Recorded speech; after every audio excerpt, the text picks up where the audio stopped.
LeBron, you still beat the Warriors. And I think that, again, I think it's an aberration. But in the moment, you can't take away from what Denver did last night, considering they won 12 straight with Butler in the lineup. They won a 7-game winning streak, and all of that got neutralized. And you didn't even have your two biggest horses on the court with you when you did it. Can't say enough about that loss to Denver last night. Major props to Denver, but it was a bad thing for the Warriors. Well, I co-sign that. It was horrible because we're talking about the Warriors as being a championship contending team. That's all I heard. They'd won 12 or 13. They was on this 7-8 game winning streak, and yada, yada. They got Jimmy Butler. Nobody gets to the free throw line more. Nobody makes more free throws. Steph Curry is having a resurgence. He was having a great season, even better since Jimmy Butler arrived. This is what we're talking about. No Nikola Jokic, no Jamal Murray, no Christian Brown, and you lose at home? Look, I understand the Wolves, but no one is talking about the Wolves as being a championship contending team like we were over the last 3 weeks to a month, talking about the Warriors and since the addition of Jimmy Butler. This was a cataclysmic loss. Now, I'm not saying they can't right the ship, but we're talking about one game last night, the Warriors versus the Pacers, or the Pacers versus the Timberwolves, or the Warriors versus the Nuggets. When you don't have the MVP, he's looking like he's going to be second in the MVP. You don't have Jokic, who's a 30-point walking triple-double. You don't have Jamal Murray, who's the second best player on the team. And Christian Brown, who's been a godsend. He's played very well on both ends of the court. And you lose at home when red hot as you've been by the Warriors. This was a horrible loss. It's not even close. And I know they had a last-second shot, but this game was never close, if you ask me. Unc, honestly, I want to sit here and give my answer, but I'm still distracted by your cold open and you thinking that you can get buckets on me. I'm not going to lie.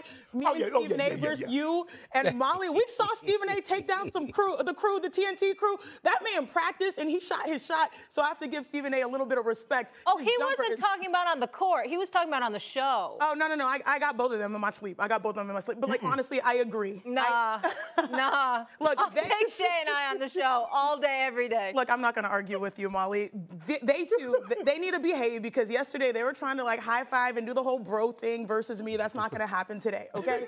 But the main reason why this was a horrible loss for the Golden State Warriors, if you go to our ESPN app, there's a nice little fine line that separates 6 from 7. That's the difference of the playoffs and the play-in. And I say you want to avoid that line like it's a crime, especially when you have Steph Curry, who just turned 37 years old. And I feel like Steve Kerr, his comments after the game spoke volumes and said, man, Steph is tired. And I don't think it's just a physical tired. This is a guy that typically, we just celebrated him scoring or having 4,000 threes in NBA history.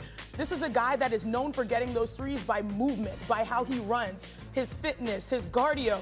But also, it's been a long season for them. There's been so much pressure. I feel like this is the most pressure Steph has had as a Golden State Warrior to perform. This year, since maybe his championship run, I would even say prior to 2022. Well, so when I look at this Golden State Warriors team, they had the opportunity to create some distance. That was a gimme game. There's about over 10 games left for most teams in the NBA season, and you're fighting for your playoff positioning, and they lose, and you consider the fact that this right now is the playoffs for most teams. So I think it highlighted some weaknesses and a lack of urgency, and also a need to protect Steph Curry so that he does not have to be in the play-in. I'm surprised at you. Janae, because here's the reason why. Well, first of all, you're right. You would smoke both of us in all likelihood, and I give it to you. But here's the problem. Well, come on, Mr. Hip Action. Stop. We got to give it to where it's due. But here's the deal. I'm surprised at you, Janae, in all seriousness, because you understand what transpired. You're going to see the Warriors miss 13 of their first 14 threes. That's an aberration. You're going to see them shoot 8 for 33 from three-point range for a game. That's an aberration. We all know that that's not something you can expect from them normally. You've been cruising. You've been winning. And even though they didn't have their horses and it's a bad loss, please don't get me wrong. It's just one game in the regular season. I'm not going to overreact to that. And I'll tell you this much as well. when you look at Steph Curry, listen, if Steve Kerr's going to say he's tired, he's tired. Remember, you ain't got to worry about back-to-backs. You ain't got to worry about a lot of things come playoff time. And you know your energy and your adrenaline is going to be elevated. And you know that brother Steph Curry is going to show up. The key, I will tell y'all what to peel from this. And take that highlight off the screen. I want everybody to pay attention to what I'm about to say.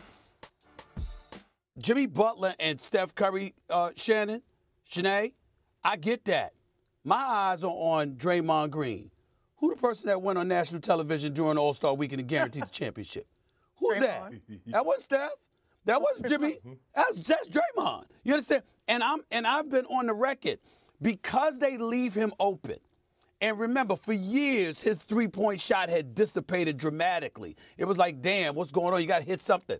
That brother's been hitting some threes now. Now, let me tell you something. The other night, he hit 4. I'm looking at him, and I'm saying, wait a minute. If this brother is going to, because we know what a point forward he is. We know, how great he is in setting Steph Curry up, getting him the basketball, pushing the ball up the court, running their offense. We know how valuable Dre is in that level.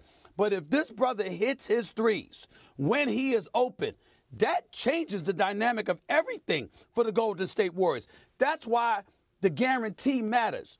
Because when he's making shots, guys, you have to, that's a profound positive impact for the Golden State Warriors.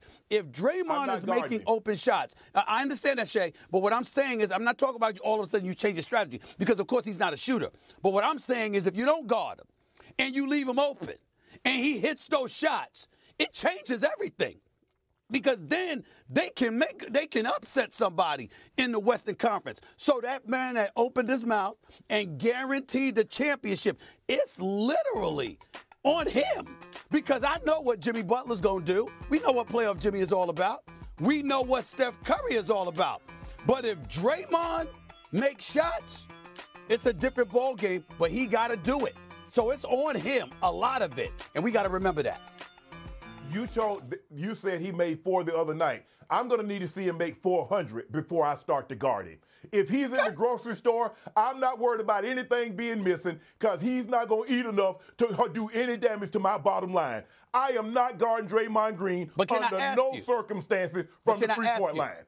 But can I ask you this question? If he makes open shots, Shannon, what do you think that does for Golden State?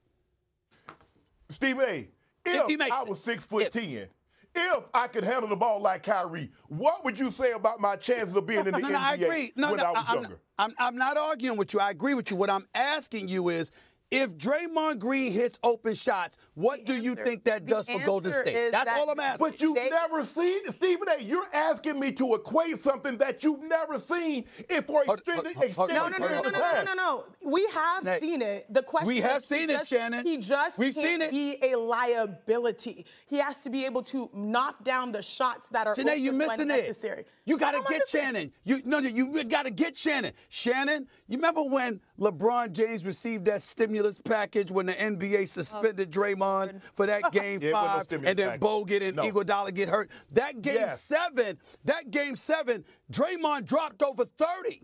He was hitting three-pointers all over the place in that game 7. Have you ever seen him play another game like that in his NBA career? No, I have not. So he's been in the league at least a decade. It's by design. The way the game of basketball for Draymond Green, they might leave me open, but I will dribble a hand off you. And now you have to deal with Steph Curry behind me. Now you have to deal with an addition in Jimmy Butler behind. Stephen A. is absolutely correct. If he knocks down his open shots, this is a team that could be in the Western Conference Finals. We know the Thunder are going to come out of it most likely at this point. But the Golden State Warriors, if they get the best version or at least a better version of Draymond Green, the West is wide open, and he highlights the ultimate vulnerability, which was on display yesterday. Aaron Gordon, I believe that was a career high, 38. The question with the Golden State Warriors is, can they handle physicality?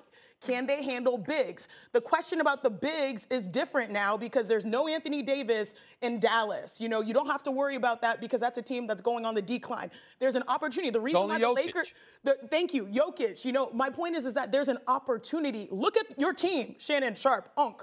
Look at your team, the Los Angeles Lakers. They are winning small. You know who invented that? The Golden State Warriors. OKC, You know who was UFC, behind that? Draymond Green. KFC. So if he knocks down, he has to do the most for them to be successful. And he's winning. They're winning based off of his ability to be able to not to be a liability. Since we doing ifs, what if they have another game like this? They're one of the first teams to shoot under 30%, shoot under 50 or 60% from the free throw line, turn the ball over 20 times in the same game. Since we're doing ifs, so let's just say for the sake of argument, what if LeBron James turned the hands of time and goes back to playing like he did in Cleveland? What if Luka Doncic turns back the hands of time and played like he did against the Clippers? If, we don't do ifs. Let's go by what we've seen from Draymond Green since he's been in the NBA. Name the stretch of time in which Draymond Green has been lethal from shooting the basketball from the floor. Just give me the stretch in time in history. Have they won championships with him not being lethal? Yes, but do you believe they can do that now? The better if of last night is what if Steph Curry doesn't go 6 for 21 from the field? See, what if he shoots the ball better? What if Nikola Jokic plays? What if Jamal Murray plays? Since we're doing ifs, what if Nikola Jokic averaging 30, 13, and 11? What if he plays? What if Jamal Murray plays? Guys. He's averaging 25 and 6. Hey, Shannon. What if he plays? What if Christian Braun gives you his 15? Hey, guys, what if we move on? What if we move on to the next topic? What if we do that? Draymond Green. What if we do that? Well, Chiney, Well, the Draymond Green matters because he made the guarantee, Shannon. I got him sweating. That's all I'm saying. What I do. You did. And that's Molly. I can't believe you're not positive. I'm just saying he made the guarantee. So my point is this: if somebody, listen, it comes down to this. You understand what I'm saying? Your mouth the positive checks that your behind can't cash. That's what people are saying. That's what you're saying. I'm saying, what if he does? Because I love the fact. In other words, you put yourself on Front Street by making that guarantee. Are you gonna answer the call since you opened your mouth? That's intrigue. I like Molly, it. This is my last one. I like it. Molly, this is my last one. If Golden State played their best, if the Lakers played their best, if OKC played their best, the Nuggets, the Cavs, and Boston, where do you put Golden State in that matchup? I named 6 teams. If everybody plays their absolute down to the best, bottom. where do you put the Warriors? Well, I don't know about that. Janae? Steph Curry. Steph Curry had his absolute she got that best Stanford education. I want Janae. I want Janae with that Stanford education. Janae, by the way, you always look beautiful, but today, Janae looks literally like a model. You look, no, I'm serious. You look gorgeous. No, I appreciate you. Stunning. It's just me getting your aura. It's just me getting your aura. No. There's one team that has, I think, 14 combined NBA Finals appearances. That's the Golden State Warriors. I bet on experience. So I think that if they're playing their best, they can make it. Guys, they can. Hey, Shannon, did you notice, Shannon? We're retiring Shannon, did you notice? the word if for the rest of the Shannon, show. did you notice? We talking basketball, and Molly says, "Now you're gorgeous." You see, men can't do stuff like that. I was ready. I was actually ready to transition and move on about 5 minutes ago, and I'm just appreciating greatness right now. Thank you. Okay, the girl, right? She's got it all. I know how to get them in a tizzy. The Stanford education. She's owning you in the debate, and she happens to you're down look like a model. You're down 0-1. So I picked a new partner, and she's now right you're here. saying the other stuff, but before you went the gorgeous route. Okay, go ahead. Okay. Steven, you're gorgeous. All right, the Lakers handled their business on the home court last night against the Spurs with LeBron missing his 5th straight game against Austin Reeves. Continues